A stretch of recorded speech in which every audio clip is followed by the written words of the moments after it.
Bonjour, donc troisième étape, après différents essais, différents essais, je me suis aperçu de pas mal de choses, de ce qui allait sur mon Rocket Stove et de ce qui n'allait pas. Vu la taille en fait de cette partie-là, là, donc c'est la même qui rentre à l'intérieur, qui fait la cheminée interne, je peux pas me permettre d'isoler. La cuve ici est trop petite. Ce qui fait que si je veux isoler, la combustion se fait mal, il n'y a pas assez d'espace entre l'isolant et la cuve extérieure, donc ça ne tire pas, ça fume et ça marche pas. Donc j'ai décidé de ne pas isoler à l'intérieur, je me suis aperçu que ça marchait pas si mal. Euh, Également, la cheminée intérieure chez moi descend 15 cm en dessous de la partie haute. Sur différentes documentation qu'on trouve sur internet, les mecs mettent 2 pouces à peu près, donc à peu près 5 cm. Et 5 cm ça marche, mais ça tire pas génial. Donc moi j'ai mis 15 cm, je me suis aperçu qu'avec 15 cm, le haut et toute la partie haute du fût est beaucoup plus chaude qu'avant. Avant, il n'y avait que la partie haute qui était chaude, et ça, c'était tout de suite beaucoup plus frais. Donc j'ai également investi dans une espèce de truc, une espèce de thermomètre laser infrarouge, qui va me permettre de connaître les températures. Donc là, j'ai préparé du bois, j'allume. Il est... Oups, je sais pas si on voit. Mais moi, je vois pas. 10h moins 20. Je vais allumer, je vais laisser chauffer, et puis on voit pour la suite. Ok, donc il est 10h moins le quart, ça fait 5 minutes que j'ai craqué l'allumette. Bon, c'est en train de s'allumer gentiment, on sent déjà la chaleur, hein. C'est pas mal. On peut s'amuser déjà pardon, à prendre la chaleur, enfin à prendre la température. Hop, je sais pas si on va voir. Voilà. C'est déjà 90 degrés.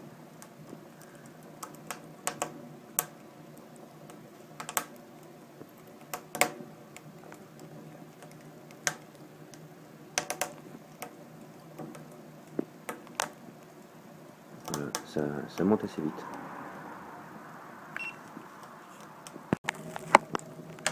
Ok, donc la mise au point. Voilà. Donc le feu bien allumé, il est 10h, donc 20 minutes. Ici c'est très chaud, en bas là, donc 500 degrés. Donc je rappelle, aucune isolation de la cheminée intérieure. Sur le dessus, c'est beaucoup plus raisonnable. Voilà, tout à l'heure on était à 200 degrés, je sais pas où est le point, voilà, entre 180 et 200 degrés.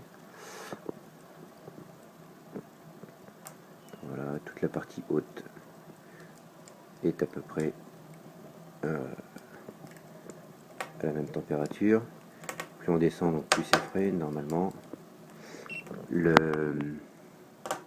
Les fumées, voilà, le conduit là qui sort juste est à peine 50 degrés. Donc là j'ai fait un petit montage rapide pour relier ça à un conduit de fumée. Voilà, ici c'est à 30 degrés, donc c'est ridicule, c'est quasi froid. Donc ça dégage pas mal de température, c'est intéressant. Voilà, on est en moyenne à 200 degrés, sans isolant. Je pense que 200 degrés diffusés dans la journée constamment, ça doit quand même chauffer un minimum. Enfin, en tout cas, moi je sens bien la chaleur.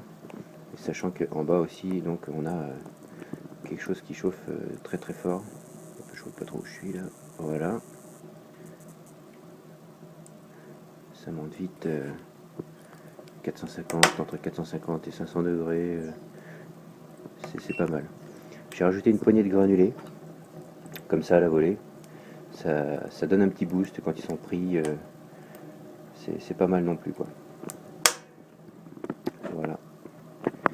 Je vous montre pas l'extérieur, mais zéro fumée.